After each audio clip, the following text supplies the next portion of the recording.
नमस्कार दोस्तों, आप देख रहे हैं महाबली सुभाष पहलवान जी अर्जुन अवार्डी। एक बहुत बड़ा नाम है जिला बागपत में और आसपास के जो इलाका है यहाँ का बच्चा बच्चा आज भी इनके नाम को और इनको जानता भी है और पहचानता भी है।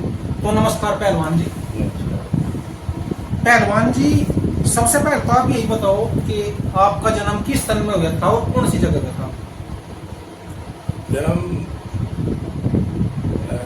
1968 में गांव लोयन मलकपुर, ये जो बुड़ौल के पास है, जनपद बागपत, उत्तर प्रदेश। उस समय मेरठ होता था। अच्छा, उस समय हाँ, जनपद मेरठ था। मेरठ होता था, बागपत। अब बागपत। उस समय के मलकपुर में और आज के मलकपुर में कितना अंतर है, कितना बदलाव है?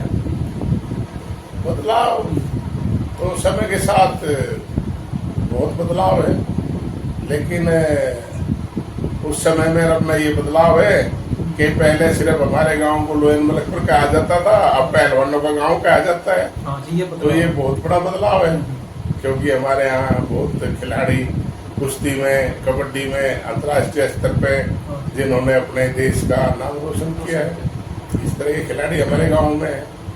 आपका जो बचपन था वो गांव में बीता या शहर में?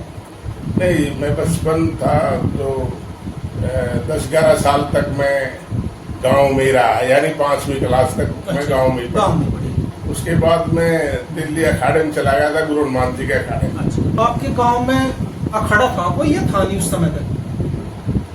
नहीं, उस समय का अखाड़े का मुझे पता नहीं था गांव में अखाड़ा या नहीं है। अच्छा। लेकिन जब मैं कुछ दिनों बाद दिल्ली से आया तो तब, क्योंकि मैं तो उम्र में छोटा था, तो मेरा भाई लेके गया मुझे। एक दिन के लिए मैं आया था दिल्ली से, तो लेके गया कि एक अखाड़ा खुला गांव में, वहां चलते हैं। अच्छा। तो वो अखाड़ा बनाया था, ये अपने रघुनाथ पहलवान जी थे दावड़े। अच्छा। इन्होंने कुछ दिन के लिए मलकपुर में खेतों में एक अखाड़ा चलाया था, तो मैं एक दिन के लिए देखने के लिए एक बार गया था। गुरु हनुमान अखाड़े में जब आप गए उस समय कितनी उम्र थी? लगभग 10-11 साल। अच्छा, 10-11 साल थी। अखाड़े बहुत सारे थे उस समय दिल्ली में भी, लेकिन आपने गुरु हनुमान अखाड़ा चुना क्यों? वो सबसे बड़ा कारण ये है कि ये तो पता नहीं था अखाड़ा कौन अच्छा कौन बुरा। हाँ। लेकिन हमारे गांव से हमारे हितैषी कहो दिल्ली पुलिस में चौधरी श्याम सिंह जी थे। अच्छा। उस समय तो वे हवलदार थे, बाद में वे सब इंस्पेक्टर से रिटायर हुए। अच्छा।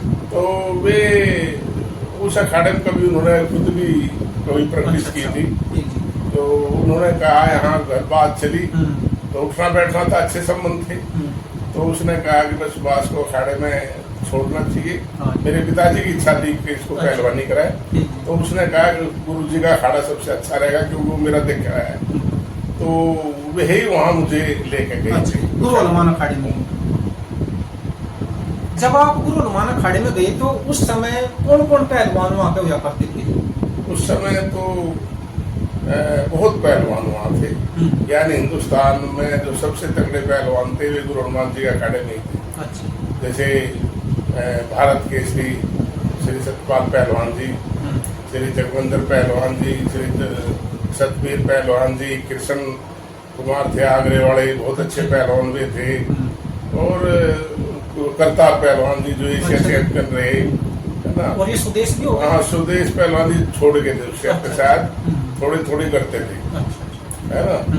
और प्रेमनाथ जी थे। अच्छा, प्रेमनाथ। सुखचैन जी थे, वेद पहलवान थे। अच्छा। यानी बहुत वहाँ तो नाम कितने गिनवाऊं, जिसका भी गिनवाऊं वे अंतर्राष्ट्रीय स्तर के थे। हाँ, पंडित जय भगवान थे, है ना। बहुत चांद पहलवान थे, अशोक पहलवान थे, बहुत पहलवान वहाँ अंतर्राष्ट्रीय स्तर के थे। महावीर पहलवान छोटे वजन के थे, गुरु, है ना। तो ऐसे बहुत वहाँ पहलवान थे। अखाड़े में रह के कभी आपने भी देखी जी फिल्म या देखी नहीं?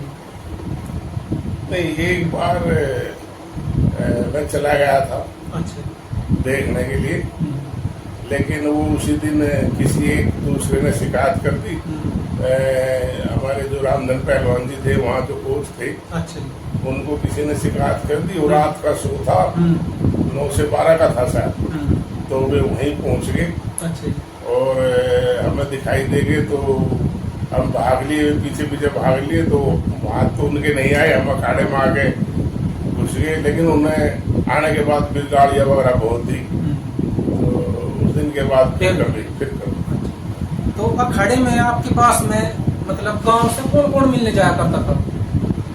गाँव से तो सिर्फ कोई नहीं, परिवार का ही कोई लेके जाता था। कोई किसी चीज की जरूरत होती थी तो वो घी वगैरह बादाम वगैरह देने के लिए पिताजी या भाई यही जाते थे। राजीव तोमर के पिताजी श्याम सिंह का आपकी पहलवानी में कितना योगदान है? ये बहुत बड़ा ये योगदान हो गया ना कि अगर शायद वे उस अखाड़े से परिचित ना होते या वे दिल्ली पुलिस में ना होते तो शायद मैं अखाड़े में जाने की योजना ना भी बढ़ पाती। तो ये तो बहुत बड़ा योगदान है। एक तरह से नींव उन्होंने रखी थी कुश्ती की। हाँ, मतलब वो अगर मैं मुझे ऐसा लगता है अगर उनका दिल्ली से संपर्क ना होता, उस अखाड़े से संपर्क ना होता तो शायद योजना ना भी बढ़ती मेरे को दिल्ली छोड़ने के लिए। गांव में मतलब कितने दिनों में आया करते थे जी अखाड़े से? साल डेढ़ साल में 1-2 घंटे के लिए। कुछ दिखे तो क्या कहोगे बतौर कोच रामधन पहलवान? बतौर कोच और बतौर इंसान उन जैसा कुश्ती से जुड़ा है व्यक्ति कोई नहीं हो सकता।